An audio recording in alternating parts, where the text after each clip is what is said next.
Okay, welcome to this video on how to do addition using a formal written method, and we will eventually be doing it using what's called the short vertical method, but we're going to use a method in between that which is called vertical partitioning.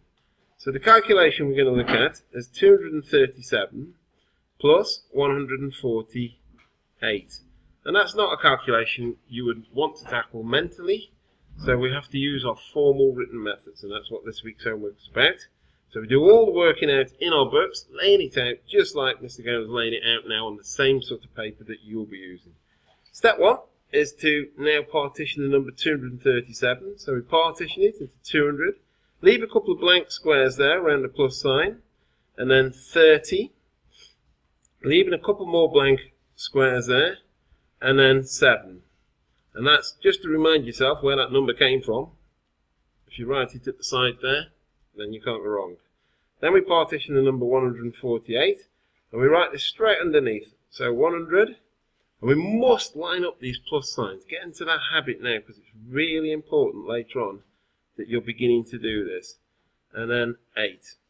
Okay, then with our ruler, we draw a line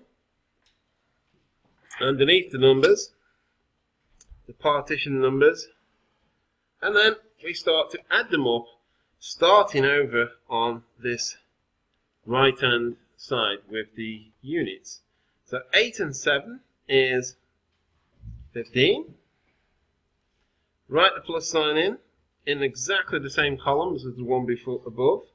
40 and 30 is 70. Write the plus sign, and 200 and 100 is 300.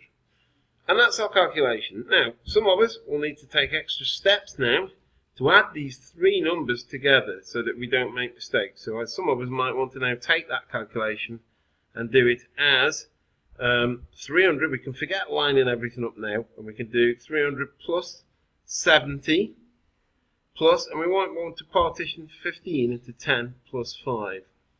That would be a starting point. And then the next point would be, you want to probably say 300 plus. I'm going to add the 70 and the 50, the 70 and the 10 together, sorry, so I deal with the 10s first. So 380 plus 80 plus 5. And then I might want to take one more step to just say 380, whoops, mistake, is 380, and then plus 5, and then 380 plus 5 is 385. Don't forget to write the answer in the original place at the top, 385. That's the expanded vertical method where we're doing partitioning. Key things: make sure your plus signs line up. Once you've got the bottom line of the calculation here, then start to just do it as many steps as you feel you need. If you need as many as me, carry on. If you feel you need less, then use less. But that's the method we're doing for our homework. So each of the calculations done that way in our books. Have a go. If you get stuck, as always, come and ask me.